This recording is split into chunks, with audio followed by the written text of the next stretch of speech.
हाँ, बाजा बजाएंगे इंशाल्लाह, हम अपना अच्छी तरीके से बजाएंगे और बड़े जोर शोर से बजाएंगे।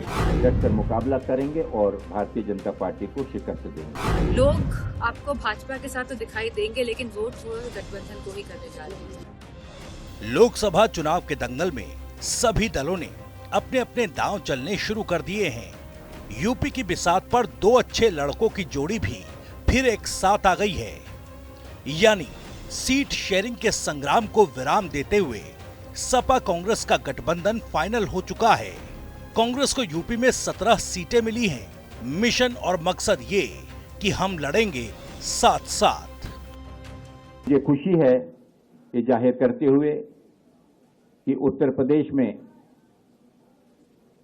आपसी समन्वय से, चर्चा से यह निर्णय लिया गया कि भारतीय राष्ट्रीय कांग्रेस यहां पर उत्तर प्रदेश में 17 सीटों पर चुनाव लड़ेगी।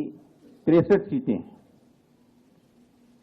इन पर इंडिया गठबंधन के जो भी उम्मीदवार, समाजवादी पार्टी के, अन्य दलों के भी जो कि इसमें समावित होकर इस गठबंधन में शामिल होंगे, उनका हम सब में डटकर मुकाबला करेंगे और भारतीय जनता पार्टी को शिकस्त देंगे। चुनाव की बिसात पर सपा कांग्रेस के इस गठबंधन का विश्लेषण भी किया जा रहा है।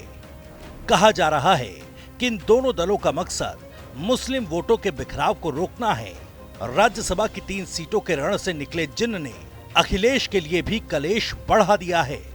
मुस्लिम वोटों को सहेजने और साधने के लिए अखिलेश यादव को भी मजबूरी में कांग्रेस से हाथ मिलाना पड़ा है।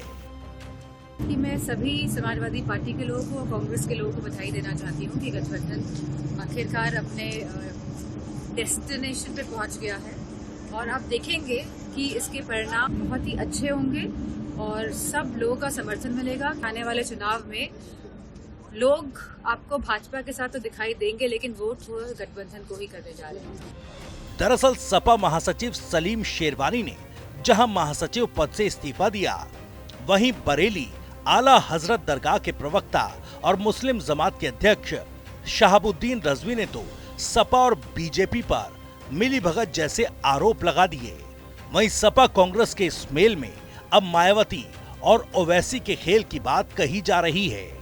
सपा कांग्रेस जहां मुस्लिम वोटों को साधने के लिए साथ लड़ेंगे, वहीं बीएसपी आजमगढ़ की तरह और ओवैसी मेरठ और बाकी सीटों की तरह गठबंधन की जीत का गणित बिगाड़ सकते हैं।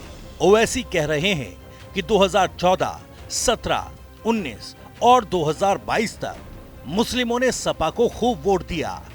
बदले में अखिलेश यादव ने क्या किया?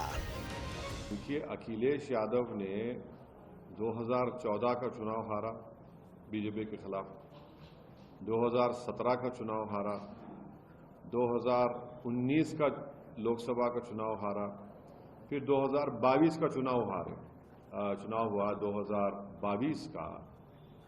समाजवादी पार्टी की तारीख में, इनकी हिस्ट्री में इतना मुस्लिम वोट उनको कभी नहीं मिला और उसके बावजूद भी वो बीजेपी को नहीं रोक पाए। तो ये बार बार ये बोलना, खास तौर से अल्पसंख्यक मुस्लिम समाज से आकर के हमको वोट दे दीजिए, हमको वोट दे दीजिए, फिर भी बीजेपी को नहीं हरा पाते हैं। इसकी वजह क्या है? 80 सीटों के रण में तमाम समीकरण हैं। सपा कांग्रेस गठबंधन का अपना गणित है, तो बीजेपी भी मिशन 80 में जी जान से जुटी है।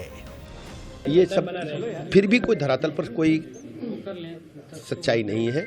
धरातल ये है कि भारतीय जनता पार्टी प्रचंड बहुमत के साथ प्रदेश में 80 की 80 सीटें जीत रही है। बहरहाल 2024 की बिसात पर उत्तर प्रदेश में लग रहा था कि मुकाबला इंडिया गठबंधन बनाम बीजेपी होगा। उस दंगल में मायावती और ओवैसी का भी तीसरा एंगल है, यानी कुल मिलाकर त्रिकोणीय होगा चुनावी मुकाबला। इस सब के बीच सवाल यही है कि क्या मुस्लिम वोटों को साध पाएंगे सपा कांग्रेस? अहम सवाल ये भी कि सपा कांग्रेस का तो हो गया मेल, क्या ओवैसी और मायावती करेंगी मिशन फेल?